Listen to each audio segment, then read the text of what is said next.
Something significant just came out of one of the most respected economic research institutions in the United States, and it directly challenges one of the core promises of Trump's immigration policy. A new working paper, published by the National Bureau of Economic Research just days ago, has found that the ongoing immigration crackdown is not creating more job opportunities for American-born workers. In fact, in some of the industries hit hardest by enforcement, it's doing the opposite. And this isn't political commentary, this is economic data. So let's walk through exactly what the research found, what's happening on the ground across America right now, and why the numbers don't match the promise. When President Trump launched his second-term immigration crackdown, the argument was straightforward. Remove undocumented workers, open up jobs for American citizens, raise wages for working-class Americans. Stephen Miller, the White House Deputy Chief of Staff, and the architect behind much of this strategy, built his entire position around that logic. Fewer immigrants, more opportunity for Americans. It sounded simple, it sounded fair. But economic reality turned out to be more complicated. The study was conducted by Elizabeth Cox and Chloe East, researchers at the University of Colorado Boulder. It provides the first causal, national empirical analysis of the labor market impacts of heightened immigration enforcement during the second Trump administration. It is the first national assessment of the impact the Trump administration's immigration policy has had on the labor market. And the conclusion is direct. We show that heightened ICE activity is harming the labor market overall, and we find no evidence that it is benefiting US-born workers, said Chloe East, Associate Professor of Economics at CU Boulder. If anything, job opportunities for US-born workers are going down as a result. Now, it's important to note that this is a working paper, not a finalized peer-reviewed journal publication. The research is ongoing, but it draws on federal employment data from tens of thousands of households and detailed ICE arrest records across 58 regions nationwide. The methodology is serious, and the findings are consistent with a broader body of economic research on how labor markets actually function. While the study shows strong correlations, economists note that multiple factors influence labor markets simultaneously, and this research is best understood as a significant early signal, not a final verdict. So how did the researchers reach these conclusions? East and her co-author analyzed data from the Federal Current Population Survey, a monthly employment survey of about 59,000 households, alongside detailed data on ICE arrests across 58 regions around the country. Because ICE enforcement didn't spike equally in every region, the researchers could compare areas with large, sudden increases in arrests against areas where enforcement remained lower. Areas that experienced particularly large increases in the number of arrests also experienced a decrease in work among likely undocumented immigrants who remain in the US, compared to areas with smaller increases in arrests. That part aligned with what the policy intended. But here's where the theory broke down. There was no clear evidence of positive spillover effects to US-born workers, and US-born workers who work in immigrant-heavy sectors appear to be harmed. The jobs didn't transfer to American workers, they contracted across the board.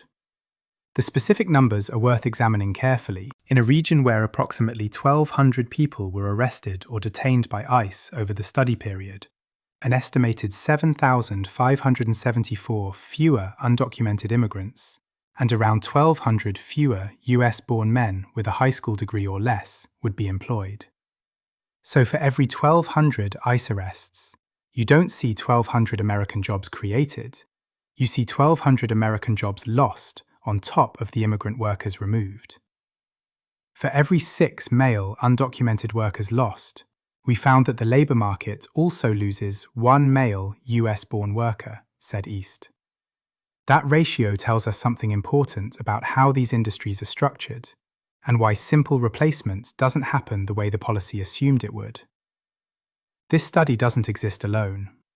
It sits inside a much larger body of data that has been accumulating throughout 2025 and into 2026. A National Foundation for American Policy brief noted that from February 2025 to February 2026, labour force participation for US-born workers aged 16 and older actually fell, from 61.4% to 61%, citing jobs data from the Bureau of Labour Statistics. That is a decline, not the increase that was promised. And this coincided with an extraordinary escalation in enforcement spending. The crackdown included roughly $170 billion in immigration enforcement funding, counting $75 billion to immigration and customs enforcement through 2029, outlined in President Donald Trump's One Big Beautiful Bill. According to estimates, the US saw between 10,000 and 295,000 people leave the country in 2025, reaching negative net migration for the first time in about half a century. And analyses suggest a decline of around 596,000 foreign-born workers in the US since January 2026, and roughly 1.01 million workers since foreign-born employment peaked in March 2025. Yet despite that massive reduction in the immigrant workforce, there is little evidence that it succeeded in bolstering jobs for US-born workers, according to labour economist and NFAP senior fellow Mark Regetz. The big question is, why? If you remove workers from a labour pool, why don't American workers simply fill those roles? The answer comes down to how labour markets are actually structured. The research casts doubt on the idea that stricter immigration enforcement would lead to more job opportunities for Americans, in part because foreign-born and native-born labour often complement rather than substitute for each other. Complement, not substitute.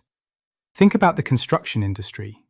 You might have immigrant labourers doing foundational manual work, while American-born workers serve as foremen, equipment operators, or skilled tradespeople. Those roles depend on each other.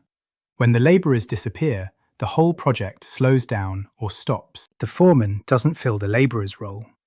The foreman loses work too, because there's no project running. That's what complementary labour means, and that dynamic is exactly what the data is capturing. There's also a fear effect that the numbers alone don't fully show. From skipping work to keeping their children home from school and avoiding in-person shopping and social events, many undocumented immigrants are choosing to lay low in the wake of enforcement activity. Workers who haven't been arrested or deported are still not showing up because they're afraid. And when workers don't show up, production slows. Businesses reduce output. Contracts get cancelled. And then American-born workers on those same projects see their hours cut. Reports indicate that around 320,000 ICE arrests were registered throughout the US last year, nearly 3 times as many as in 2024, according to data from the University of California at Berkeley's Deportation Data Project. That level of enforcement doesn't just affect the individuals arrested, it changes the behaviour of entire communities and entire industries. The sectors most affected by all of this are not marginal ones. The study found that employment was declining particularly in construction, manufacturing, and agriculture. These are industries that build America's infrastructure, produce its goods, and feed its population. And the American-born workers most impacted within those sectors, men without a college degree, are precisely the demographic the crackdown was most explicitly designed to benefit. The researchers also saw no clear evidence that employers increased wages to attract US-born workers to fill roles. One of the key secondary promises, that wages would rise as labour supply tightened, has not materialised in the data. Instead, businesses appear to have scaled back operations rather than paying more to bring in replacement workers. Most economic research shows that immigration increases employment opportunities for the US-born. So it would not be surprising if reducing immigration reduces those opportunities, said Mark Regetz of NFAP. This isn't a new finding.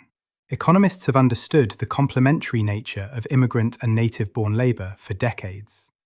But it has consistently been overshadowed by political messaging that frames immigration as a zero-sum competition, where every immigrant in a job means one fewer job for an American.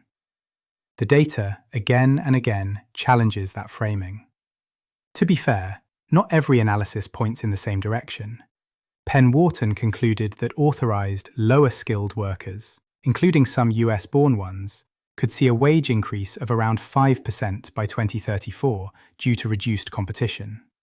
So for a specific group of workers, in specific conditions, there may be some wage benefit over time.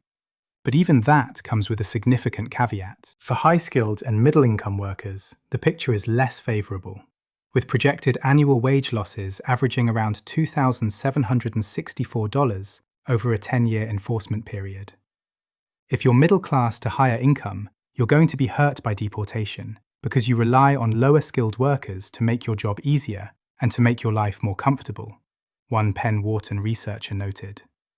So even in the more optimistic projections, the benefits are narrow and come alongside broader losses for other groups.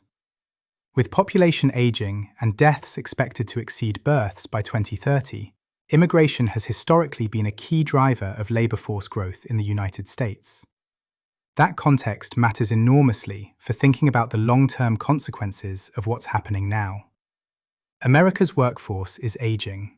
The birth rate is below replacement level, and immigration has traditionally been how that gap gets filled, with working-age people who pay taxes, contribute to Social Security, and support economic growth.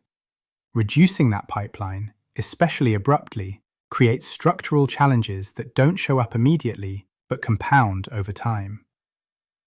What we can say clearly as of today, based on the working paper from the National Bureau of Economic Research, labor data from the Bureau of Labor Statistics, and analyses from institutions across the political spectrum, is this. The promise was more jobs and higher wages for American workers. The early evidence shows falling labor force participation among US-born workers. No clear wage increases. Employment declining in construction, manufacturing, and agriculture for both immigrant and American-born workers. And the working-class men who were promised the most appear to be bearing the costs. That gap between promise and outcome deserves honest, open discussion, grounded in real data, not slogans. This story is still developing. More research will follow. But the early signal is clear enough to take seriously. If you found this useful, share it with someone who's been following this issue. The conversation about immigration and the economy needs more data and less noise.